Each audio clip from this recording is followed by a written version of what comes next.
प्रिय विद्यार्थियों नमस्ते। आपका आपके अपने YouTube चैनल में हार्दिक स्वागत अभिनंदन। मैं हूं डॉक्टर सत्यम उदिता स्नेही, असिस्टेंट प्रोफेसर संस्कृत। आज हम कठोपनिषद का एक सामान्य अध्ययन देखेंगे, परंतु कठोपनिषद के सामान्य अध्ययन से पहले उपनिषद क्या है, क्योंकि कठोपनिषद शब्द में दो शब्द हैं, कठ और उपनिषद। तो उससे पहले सबसे पहले ये देखेंगे कि उपनिषद आखिर क्या है। तो देखिए स्क्रीन पर, जैसा कि आपको नजर आ रहा है, उपनिषद उपसर्ग है प्लस नी भी उपसर्ग है, सद धातु से क्विप प्रत्यय करके उपनिषद शब्द बना है। उपनिषद में उप और नी दो उपसर्गों से सद धातु से क्विप प्रत्यय लगकर उपनिषद शब्द बनता है। अब किसी धातु से कोई उपसर्ग लगते हैं तो जो धातु है उसके मूल अर्थों में कुछ विविधता आ जाती है, कुछ भिन्नता आ जाती है। तो हमें उप और नी दोनों को भी जानना है और सद धातु के अर्थों को भी जानना है। उप का मतलब होता है समीप और नी का मतलब होता है निश्चय पूर्वक और सद का मतलब होता है बैठना सामान्य अर्थ में। तो निश्चय पूर्वक समीप में बैठकर ज्ञान प्राप्त करना, किसके समीप में? गुरु के समीप में। तो अगर एक वाक्यांश में हम इसे कहना चाहें कि उपनिषद शब्द का क्या मतलब है, तो कहेंगे कि निश्चय पूर्वक बुद्धि करके गुरु के समीप बैठकर ज्ञान प्राप्त करना उपनिषद शब्द का अर्थ है। क्योंकि प्राचीन जमाने में जो शिष्य होते थे वो अपने गुरु के पास जाकर गुरुकुल में रहकर विद्या अध्ययन करते थे। तो उपनिषद जो है वो विद्या है ब्रह्म की, ब्रह्म विद्या है ये, इन्हें रहस्य विद्या भी कहा जाता है। ये परम तत्व के ज्ञान को एक तरह से सामान्य लौकिक उदाहरणों के द्वारा बताई जाने वाली एक विद्या है। तो यह ब्रह्म विद्या भी कही जाती है। अब देखते हैं हम सद धातु के अर्थ। तो सद धातु के तीन अर्थ होते हैं, शद्री विसरण गत्य अवसाधनेषु। ये संस्कृत में है, इसको तोड़ेंगे तो क्या होगा? सद धातु को मूल रूप से सदलरी, तो सद धातु है, ली का तो लोप हो जाता है, सद धातु हुई। विसरण, गति और अवसाधन, इन तीन अर्थों में होती है। विसरण का मतलब होता है नाश होना। गति का मतलब होता है पाना या जानना, कहीं प्राप्ति हो जाना, गति हो जाना। और अवसाधन का मतलब होता है शिथिल होना। तो एक ही धातु के तीन अर्थ हैं और तीनों अर्थों को हमें इस उपनिषद शब्द पर घटित करना है कि कैसे इसमें तीनों अर्थ समाये हैं। तो देखिए सामान्य जो उपनिषद है मुख्यतया क्या है? ब्रह्म विद्या के द्योतक हैं, क्योंकि उपनिषदों के अध्ययन से दृष्ट और आनुषविक विषयों से वितीर्ण मुमुक्षु जनों की संसार भूता अविद्या नष्ट हो जाती है। आप संक्षेप में कहेंगे अविद्या का नाश करने वाला जो है वो उपनिषद है। नाश अर्थ हो गया विसरण यानी नाश, और अविद्या का नाश करना जो है वो उपनिषद का प्रमुख काम है। मुमुक्षुजन क्यों? क्योंकि जो संन्यास अवस्था आती है उस समय तक जाके व्यक्ति मोक्ष की इच्छा करने लगता है। चार हमारे पुरुषार्थ हैं और चार हमारे जो आश्रम हैं उनकी इसी तरह से व्यवस्था है कि प्रत्येक आश्रम में प्रत्येक पुरुषार्थ की सिद्धि करनी है। तो संन्यास आश्रम में व्यक्ति जो है मोक्ष की इच्छा करने लगता है, तो उसे कहते हैं मुमुक्षुजन। तो ये हुआ अविद्या का नाश होना अर्थात विसरण हो जाना।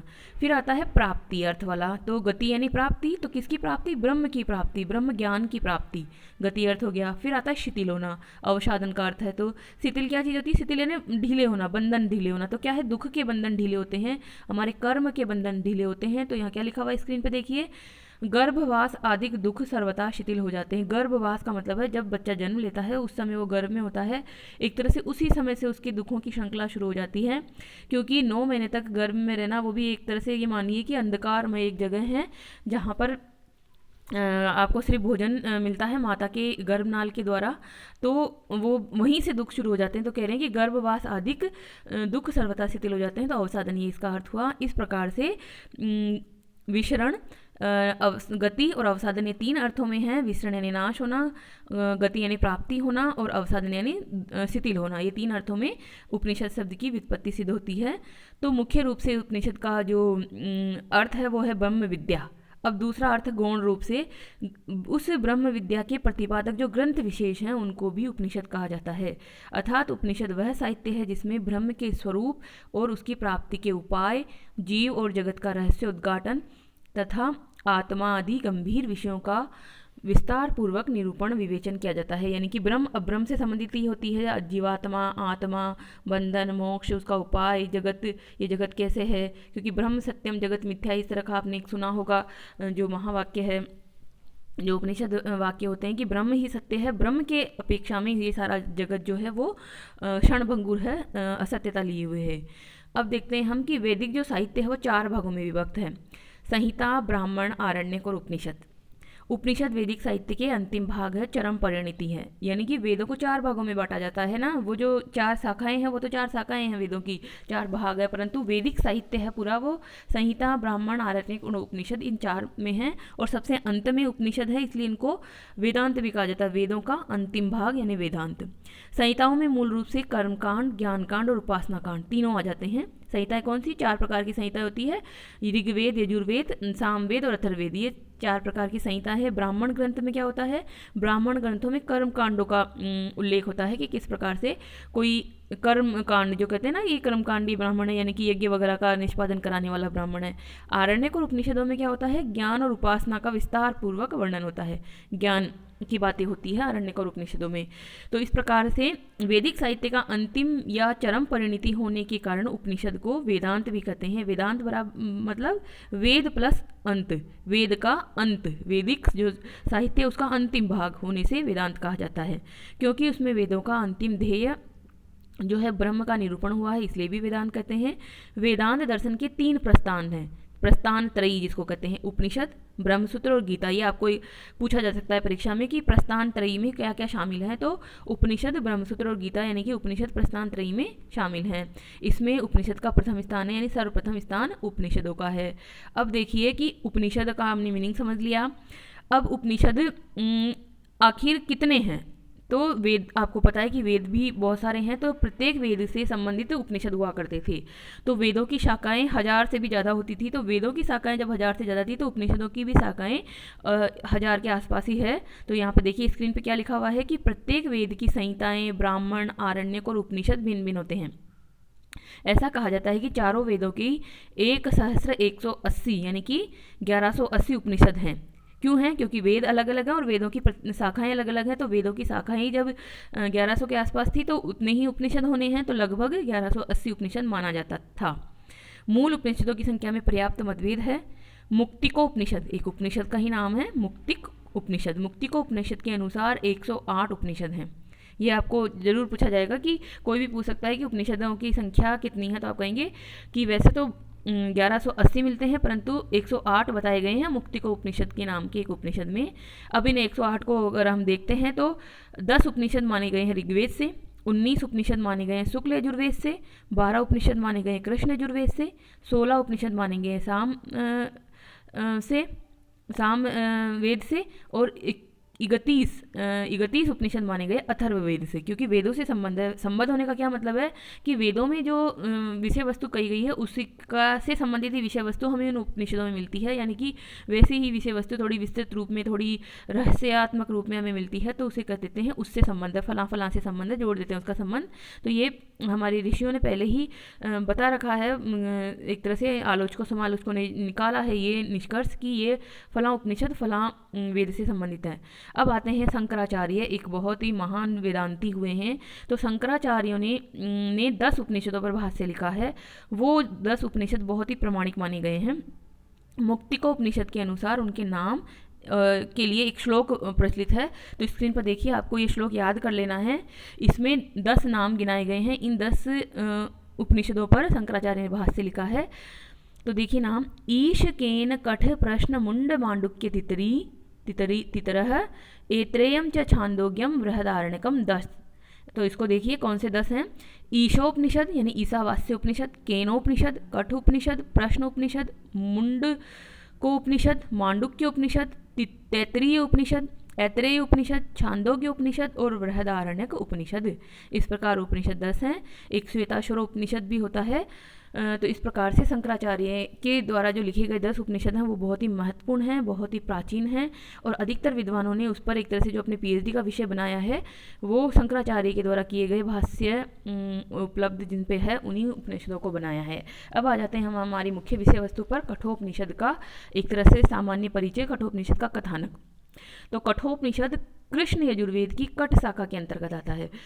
उपनिषद जो है ये वेदों से संबंधित हैं। तो यजुर्वेद की 2 शाखाएं हैं, कृष्ण यजुर्वेद और शुक्ल यजुर्वेद। उसमें कृष्ण यजुर्वेद से संबंधित है कठोपनिषद। उसमें भी कृष्ण यजुर्वेद में भी कठ शाखा, अलग अलग शाखाएं होती है। तो कठ शाखा से होने की वजह से कठ उपनिषद यानी कि कठ शाखा से संबंधित उपनिषद। तो यही इसका नामकरण का आधार हुआ कि कठोपनिषद क्या है, कठ शाखा से संबंधित उपनिषद है, अतएव ये उपनिषद कठोपनिषद कहलाया, कठ और उपनिषद। इस उपनिषद का दूसरा नाम नचिकेत उपाख्यान अथवा नाचिकेतस उपाख्यान भी है, क्योंकि नचिकेता जो है इसका मुख्य पात्र है। अभी हम इसकी कहानी जानेंगे तो आप जान जाओगे कि किस तरह से उपाख्यान मतलब कथा नचिकेता के द्वारा नचिकेता को आधार बनाकर कही गई कथा। तो इसमें एक कथा के माध्यम से नचिकेता के जिज्ञासु मन के माध्यम से किस प्रकार से ब्रह्म विद्या का ज्ञान दिया जाता है, एक तरह से रहस्य विद्या को इतने आसान तरीके से लौकिक उदाहरणों के माध्यम से इसमें कहा जा रहा है, तो इसलिए ये नाचिकेतस उपाख्यान भी कहलाता है। कठोपनिषद के अतिरिक्त यह उपाख्यान हमें तैत्तिरीय ब्राह्मण की तीसरे कांड में भी मिलता है, प्रपाठक जिसका 11 है और अनुवाक 8वां है। तो इस प्रकार तैत्तिरीय ब्राह्मण में भी हमें ये मिलता है। महाभारत के अनुशासन पर्व में भी हमें ये कठोपनिषद प्राप्त होता है, कठोपनिषद की कथा प्राप्त होती है, यानी जैसी कथा यहाँ है वैसी कथा वहाँ पर भी है। अब देखते हैं हम कठोपनिषद का विभाजन कितना बड़ा है, कितने श्लोक हैं इत्यादि इत्यादि। तो कठोपनिषद जो है वो 2 अध्याय में विभक्त है और अध्याय भी आगे 3-3 वल्लियों में विभक्त है। तो देखेंगे हम कि 2 अध्याय में प्रत्येक में 3-3 वल्लियाँ हैं, यानी कुल 6 वल्ली हो गई, यानी प्रथम अध्याय में 3 वल्ली और द्वितीय अध्याय में 3 वल्ली। आपके कोर्स में जो BA तृतीय वर्ष का कोर्स है उसमें प्रथम अध्याय ही कोर्स में है, अर्थात प्रथम अध्याय की 3 वल्लियाँ कोर्स में हैं। तो संक्षेप में आज जो हम कथानक देखेंगे वो तो संपूर्ण कठोपनिषद का ही देखेंगे, परंतु जब विस्तृत रूप में मंत्रों को पढ़ेंगे तो हम प्रथम अध्याय ही पढ़ेंगे। तो तैत्तिरीय आरण्यक में संकेत रूप में विद्यमान नचिकेता की उपदेशप्रद कथा से आरंभ उसका होता है। नचिकेता के विशेष और बारंबार आग्रह करने पर यमाचार्य उसे आध्यात्म तत्व का मार्मिक और हृदयंगम उपदेश देते हैं। यानी कि जो तैत्तिरीय आरण्यक में जो संकेत रूप में कथा मिलती है वैसे ही कथा से शुरुआत इस कठोपनिषद की होती है। और फिर जब नचिकेता बार बार आग्रह करता है यमाचार्य से कि मुझे आध्यात्म तत्व का ज्ञान दीजिए, मुझे ब्रह्म विद्या दीजिए, मुझे रहस्य बताइए कि मृत्यु के बाद शरीर का क्या होता है, या मृत्यु के बाद कुछ शेष बचता है या नहीं होता, या शरीर भी नष्ट हो जाता है, आत्मा भी नष्ट हो जाती है, ऐसा कुछ जो आध्यात्मिक प्रश्न, दार्शनिक प्रश्न है वो सब पूछता है और वह है उसका जवाब मिलता है उनको यमाचार्य अर्थात मृत्यु के देवता से, धर्मराज से मिलता है। तो इस प्रकार से यहाँ पे महान आध्यात्मिक ज्ञान का विश्लेषण किया गया है बहुत ही सरल माध्यम से। अब देखते हैं हम कठोपनिषद की कथा। कठोपनिषद का चूंकि जिस तरह से विभाजन है उसी तरह से देखेंगे, तो कठोपनिषद के प्रथम अध्याय की प्रथम वल्ली में क्या लिखा है देखते हैं। बहुत ही अच्छी कथा है, आपको रोचक लगेगी बिल्कुल और ज्ञान मिलेगा सामान्य लौकिक बातों के इस माध्यम से ही। वाजश्रवा नाम के एक ऋषि हैं, उन्होंने अपनी ढलती हुई आयु की समय में सर्वमेध नाम का एक यज्ञ किया। सर्वमेध अर्थात विश्वजीत नाम का यज्ञ। सर्व यानी सब कुछ, मेध यानी समर्पित कर देने वाला यज्ञ, सबको समर्पित कर देने वाला यज्ञ, यानी कि मनुष्य के पास जो कुछ भी है उस सबको, जो भी कुछ प्रिय वस्तु हैं उस सबको समर्पित कर देने वाला ये यज्ञ है। अर्थात इसमें सर्वस्व दान देना पड़ता है, जो कुछ आपके पास है सब कुछ दान दे देते हैं आप। अतएव उन्होंने अपना सब कुछ समर्पण करके इस यज्ञ को किया। यज्ञ में किसको बुलाया? ऋत्विजों को बुलाया, तो ऋषियों को बुलाया, बहुत सारे ऋषियों को, और उनके माध्यम से यज्ञ संपन्न करवाया। और जब उनको दक्षिणा के रूप में कुछ दिया जा रहा था, गोधन, गायों रूपी जो धन होता है वही सर्वश्रेष्ठ धन माना जाता है, तो उन्होंने उनको गोधन के रूप में धन देना शुरू किया।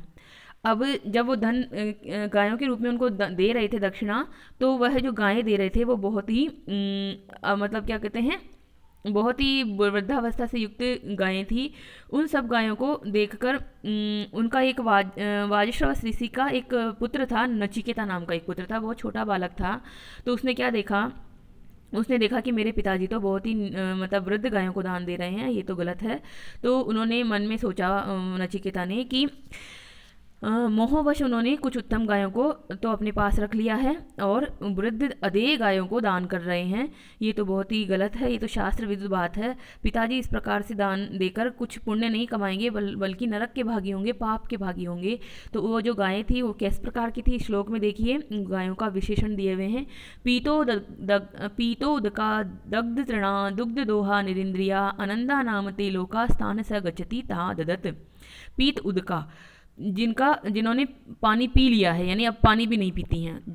जग्ध तृण जिन्होंने खा लिए हैं, यानी कि अब चारा भी नहीं चरती हैं, यानी कि उनमें चबाने की भी सामर्थ्य नहीं बची है, उनके दांत भी झड़ गए हैं। दुग्ध दोहा, जिनका दूध दू लिया गया, यानी कि अब वो दूध भी नहीं देती हैं, यानी कि पहले दे चुकी हैं सब दूध। निरिंद्रिय है, निरिंद्रिय यानी कि अब प्रजनन क्षमता से भी वो युक्त नहीं है, यानी कि अब वो दोबारा गाय जो है वो बछड़े वगैरह को जन्म भी नहीं देंगी, तो दूध होने की संभावना आगे भी नहीं है। इस प्रकार की गायों को उन्होंने देना शुरू किया दान में। तो इससे क्या होगा, अनंदा नाम तेलों का सगचती ताददत।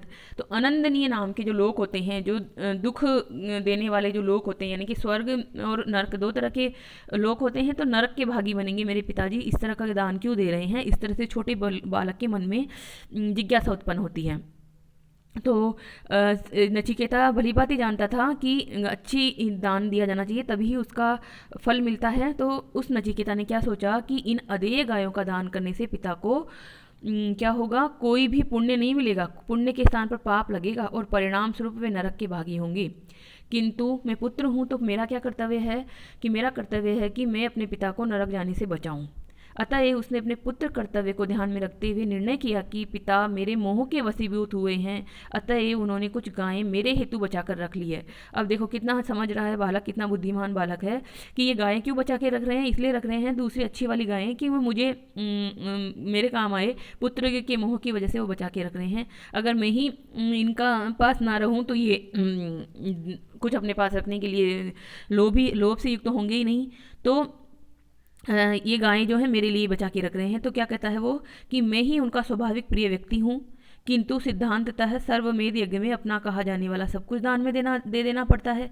अब उसके मन में एक और जिज्ञासा हुई कि इसमें प्रिय चीज़ों को दान दिया जाता है, तो ये गायें सबसे ज़्यादा प्रिय है या मैं प्रिय हूँ। तो मैं सबसे ज़्यादा प्रिय हूँ, तो होना चाहिए कि मुझे भी किसी को दिया जाना चाहिए, क्योंकि सब कुछ दान दे देना होता है, कुछ भी नहीं रखते अपने पास में। तो इस दृष्टि से उन्हें मेरा भी दान तो करना ही होगा कहीं ना कहीं। तो वो मुझे किसको देंगे, इसके बारे में मैं पूछ ही लूँ उनसे कि वो मुझे किसको देंगे।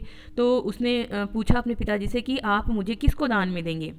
ऐसा हो जाने पर मेरे कारण बची हुई उत्तम गायों का ही वे दान करेंगे और अदेह गायों का दान वे नहीं करेंगे। यानी कि जब मेरे को भी किसी को दान में दे देंगे तो मेरे लिए किसी चीज़ को बचाने की आवश्यकता ही नहीं पड़ेगी, तो बची हुई जो गायें हैं उसको भी वो दान में दे देंगे। तो पहले जो है वो मेरा ही दान कर देना चाहिए इनको, ताकि बाद में मेरे लिए कुछ बचा ही नहीं और लोभ से युक्त भी ना हो। तो ऐसा निर्णय करके उसने अपने पिता से 3 बार पूछा कि आप मुझे किसको दान में देंगे। मतलब पहले एक बार पूछा कि आप मुझे किसको दान में देंगे, पिताजी ने अपने काम में व्यस्त हैं, जवाब नहीं दिया। फिर से पूछा उसने, फिर तीसरी बार पूछा तो पिताजी को बहुत गुस्सा आया और गुस्से में उन्होंने पिता वाजश्रव ने क्रोध में कह दिया, उनके मुख से निकल पड़ा, मैं तुझे मृत्यु को देता हूँ। यानी जैसे कई बार होता है ना, बच्चे को कोई खिजा रहा है, बच्चा बहुत दुखी कर रहा है, तो जा मर कहीं, कुछ ऐसा कह देता है पिताजी या मम्मी या कोई भी। तो इस तरह से उसको मुंह से निकला कि मैं तुझे मृत्यु को देता हूँ। अब ऐसा कह देने के बाद जब पिता को होश आया कि मैंने ये क्या कह दिया, मृत्यु को देने का मतलब है कि ये मर जाएगा बच्चा। तो ऐसा कहने के पश्चात पिता वाजश्रव ऋषि को बहुत ही शोक हुआ, दुख हुआ। अब नचिकेता ने जब ये देखा कि मेरे पिता को अपने कहे हुए वचन का बड़ा ही दुख और पश्चाताप है, तो उसने अपने पिता को समझाया कि आप इस प्रकार शोक न कीजिए, अपने से पूर्व के तथा इस प्रकार के भी उन महान पुरुषों को देखिए जो वे जो कह देते हैं वही करते हैं और उस संबंध में शोक नहीं करते। मतलब आपके मुंह से निकल गया है कि मैं तुम्हें मृत्यु को दूंगा, तब तो आप मुझे मृत्यु को दे दीजिए। यानी कि मुझे जिसको आपने दान देने के लिए वो आपके मुंह से निकला है उस वचन का पालन कीजिए, आपको वचन को नहीं तोड़ना चाहिए। क्यों? क्योंकि हमारे जो पहले के पूर्वज थे वो भी, और जो इस समय के हैं और ये जो हमारे इस समय के हैं समकालिक भी, वो सभी अपने किए हुए वचन का पालन करते हैं, वो ऐसे दुख नहीं मनाते। और आपने मुझे भले ही मृत्यु को देने के लिए कह दिया होगा, परंतु ऐसा नहीं है।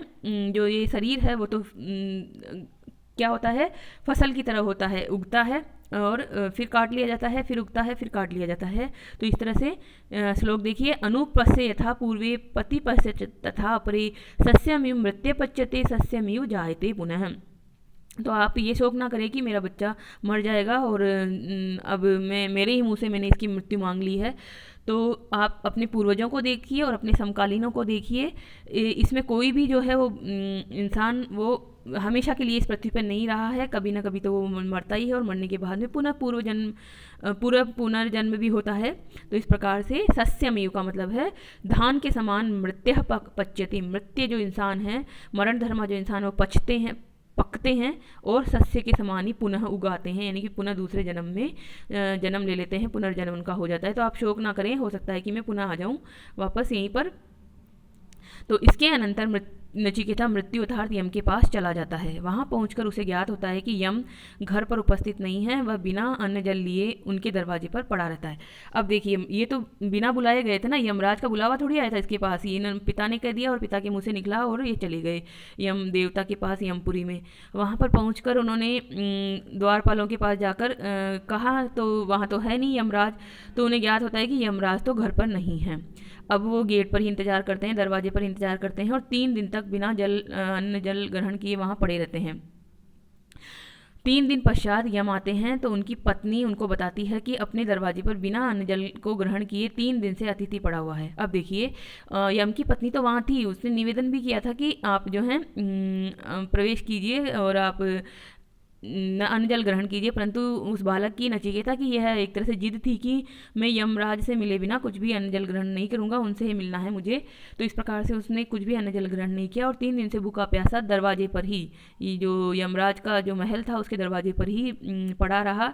तो जब यमराज वहाँ पधारे तो उनकी पत्नी ने कहा कि इस प्रकार से अन्न जल ग्रहण किए हुए जब कोई अतिथि हमारे घर पर रहता है तो वह भूखा प्यासा है चूंकि, तो वो क्या करता है, भूख प्यास में कुछ नहीं खाया उसने 3 दिन तक, तो उतने समय में उसने क्या किया, सारे पुण्यों को, सारे जो अच्छे कर्मों को सबको खा लिया है उस व्यक्ति के जिसके लिए वो पहुंचा है, जिसके घर पे वो पहुंचा है।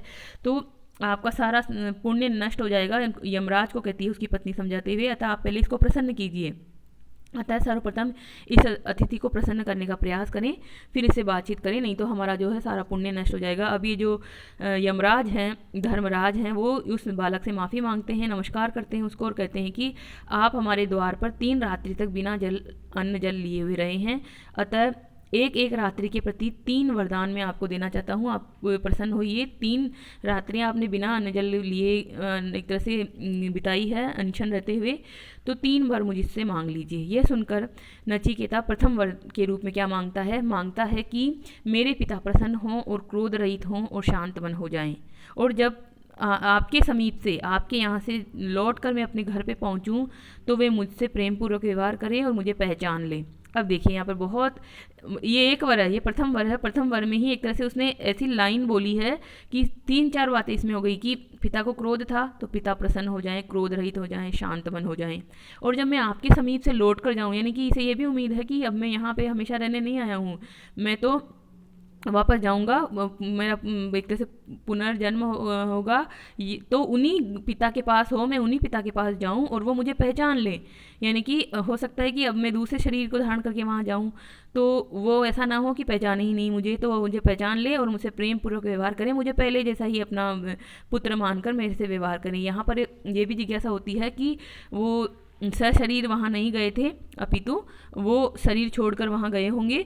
ये तो रिसर्च का विषय है कि किस रूप में वहाँ गए थे, परंतु यह है कि 3 दिन तक वो वहाँ हो रहे हैं और पीछे उनका शरीर तो नहीं गए होंगे, क्योंकि शरीर तो नहीं जाता है यमराज के वहाँ, तो तब तक हो सकता है कि पीछे से उसका दाह संस्कार कर दिया गया हो शरीर का, तो फिर क्या हो क्या नहीं हो। तो उन्होंने मांग लिया वरदान कि मेरे पिता जो हैं वो प्रसन्न हो, क्रोध रहित हो और वो भूल जाएं सारे प्रकरण को और वो मुझे पहले की तरह ही पहचान ले कि ये मेरा ही पुत्र है और सब कुछ ठीक है। तो वरदान दे देते हैं वो उनको, ऐसा कह देते हैं कि तथास्तु, यानी कि ऐसा ही हो, आपकी इच्छा पूरी हो।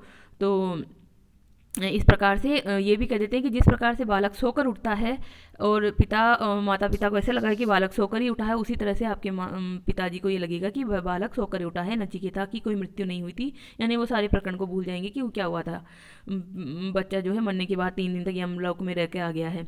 तो इस प्रकार से ये प्रथम वर उन्होंने मांग लिया और मिल गया उसे प्रथम वर। अब द्वितीय वर मांगने के लिए कहा यमराज ने, तो द्वितीय वर के रूप में उसने क्या मांगा कि मैंने सुना है कि ये जो स्वर्ग है वो बहुत ही मतलब अच्छी जगह है, यहाँ पर किसी को किसी प्रकार का कोई दुख नहीं होता है, भूख प्यास कुछ नहीं सताती है।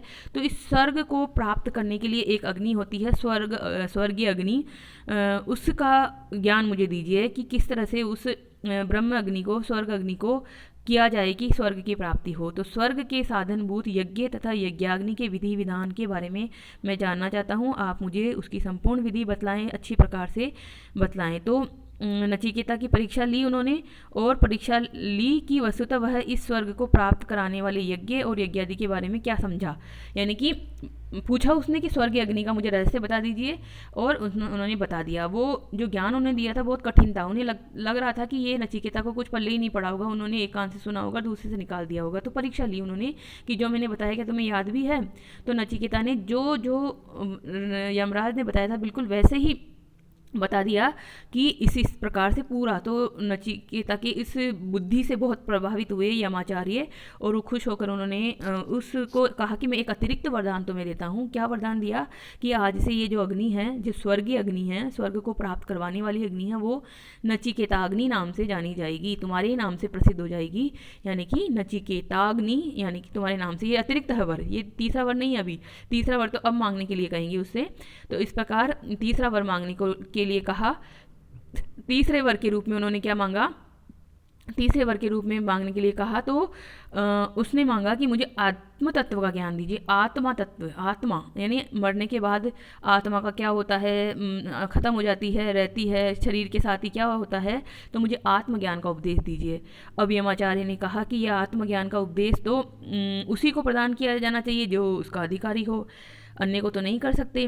तो ये बालक क्या पता इस कितनी छोटी इसकी भी अवस्था है, इस समय इसको इस तरह का ज्ञान तो नहीं दिया जाना चाहिए। तो उसकी परीक्षा लेते हैं, तरह तरह से उसकी परीक्षा लेते हैं, प्रलोभन देते हैं उसको कि तुम धन ले लो, स्त्री ले लो, पुत्र ले लो, पौत्र ले लो, जो चाहिए, लंबी आयु ले लो, जो तुम्हें चाहिए वो ले लो, परंतु ये आत्म तत्व का ज्ञान तुम्हें नहीं इसकी जिद करनी चाहिए, तुम्हें इसकी कोई ज़रूरत नहीं है, तुम्हारे लिए ये तो कोई उपयोगी वस्तु नहीं है।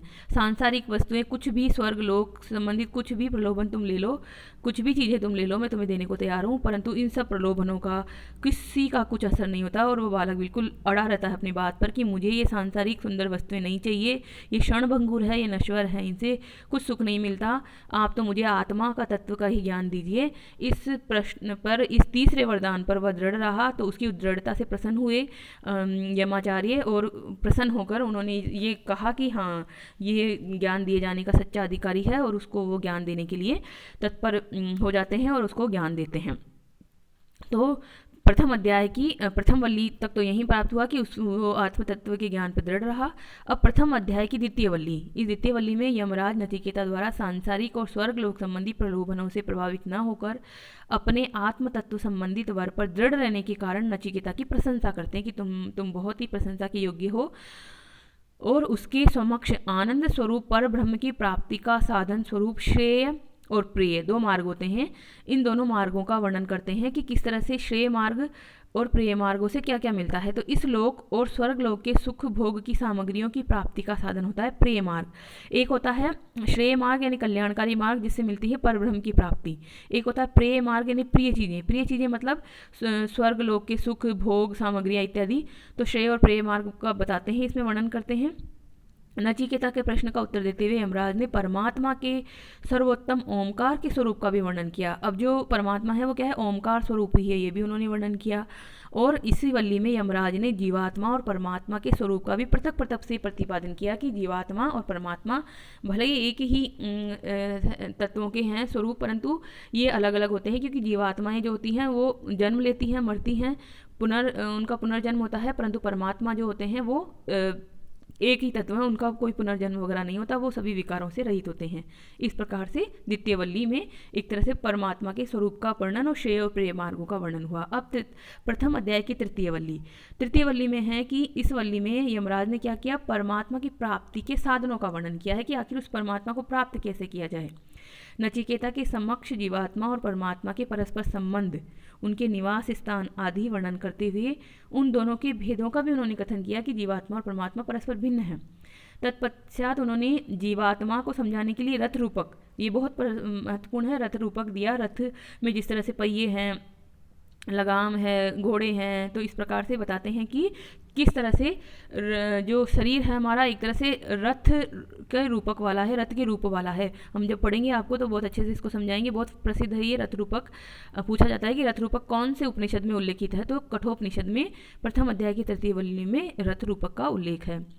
परमात्मा की प्राप्ति के लिए अपने मन को और इंद्रियों को वश में रखना पड़ता है। परमात्मा की प्राप्ति तभी होती है, तो परमात्मा की प्राप्ति का मार्ग उन्होंने बताया। तो इंद्रियों को वश में रखना पड़ता है, जैसे कि एक अच्छा सारथी जो होता है घोड़ों को वश में रखता है, वैसे ही इनको वश में रखना पड़ता है, इंद्रिय रूपी घोड़ों को। फिर आता है द्वितीय अध्याय। तो द्वितीय अध्याय की प्रथम वल्ली में क्या है, कहा जाता है कि ये जो पहले जो प्रथम अध्याय में जो बातें कही गई है उन्हीं का एक तरह से पुनर्कथन है, यानी कि दृढ़ता से फिर से वही बातें कही जा रही है, पर तो फिर भी विषय वस्तु की दृष्टि से थोड़ा भेद तो है ही इसमें।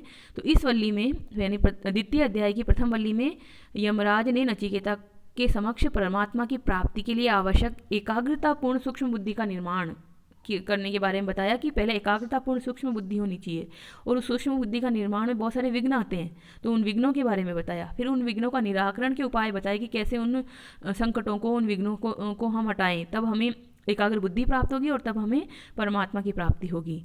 धीर अधीर पुरुष में क्या अंतर होता है, यानी धैर्यशाली व्यक्ति और अधैर्य युक्त व्यक्ति में क्या अंतर होता है, यह बतलाते हुए विविध प्रकार से नचिकेता को समझाते हुए परमात्मा तत्व के स्वरूप का उन्होंने वर्णन किया। द्वितीय अध्याय की द्वितीय वल्ली। इस वल्ली में यमराज ने नचिकेता के लिए शरीर धर्मा आत्म तत्व का विवेचन किया है। शरीर धर्मा यानी शरीर रूपी गुणों वाला, क्योंकि आत्मा तो है परंतु आत्मा को शरीर तो धारण करना पड़ता है ना, तो शरीर धर्म वाला है आत्मा, उसका विवेचन किया। मृत्यु होने के पश्चात जीवात्मा की क्या स्थिति होती है, यह यमराज ने बताया। ब्रह्म की सर्वव्यापकता, सर्वव्यापक होने पर भी उसकी निर्लेपता तथा स्वयं प्रकाश रूपता को भी स्पष्ट किया, यानी कि ब्रह्म जो है वो सर्वव्यापक है, और सर्वव्यापक होने पर भी वो बिल्कुल निर्लेप है, किसी में वो युक्त नहीं है, किसी भी विकार से वो युक्त नहीं है, स्वयं प्रकाशित है, सच्चिदानंद स्वरूप है, इस प्रकार से उन्होंने बताया। अब आता है द्वितीय अध्याय की तृतीय वल्ली। इस वल्ली में यमराज ने संसार रूपी वृक्ष के अस्तित्व के आधार पर उसके कारणभूत ब्रह्म का कथन किया है, यानी ये जो संसार रूपी वृक्ष है, तो वृक्ष का कारण जैसे बीज होता है वैसे ही संसार रूपी वृक्ष का कारण क्या है, ब्रह्म है। भय स्वरूप परमात्मा के भय से किस प्रकार समस्त ब्रह्मांड अपने अपने नियमों में संलग्न रहता है, इसका स्पष्टीकरण भी उन्होंने किया। तो परमात्मा के डर से, भगवान के डर से ना, जो कहते हैं ना पाप का डर लगता है कि ऐसा मत करो पाप लगेगा पाप लगेगा, ये पाप क्या होता है, परमात्मा का भय होता है। इसकी वजह से व्यक्ति बुरे कर्म नहीं करता और पाप कर्मों से बचता है, अच्छे कर्मों में संलग्न रहता है, ये बताया है। तदंतर निर्मल बुद्धि में ही परमात्मा का दर्शन होता है। जब शुद्ध बुद्धि होती है, निर्मल बुद्धि होती है, स्वच्छ मन होता है, तो परमात्मा का दर्शन होता है। ये बतलाते हुए परमात्मा की सूक्ष्मता का वर्णन किया कि परमात्मा बहुत सूक्ष्म चीज़ है। अंत में जीव को प्राप्त होने वाली मुक्ति की अवस्था का कथन करते हुए उस मुक्ति की प्राप्ति के उपाय को उन्होंने बताया। तो अब जीवात्मा है तो उसे मुक्त तो होना ही है, तो मुक्ति की अवस्था कैसी होती है और उसकी प्राप्ति के क्या उपाय हैं, इस प्रकार से उन्होंने बतलाया। और मुक्ति की प्राप्ति के उपाय हो गए, उपाय किस तरह से हैं वो बताएंगे, हम विस्तार से पढ़ेंगे। वैसे द्वितीय अध्याय हमारे कोर्स में विस्तार से नहीं है, प्रथम अध्याय ही पढ़ेंगे हम विस्तार से।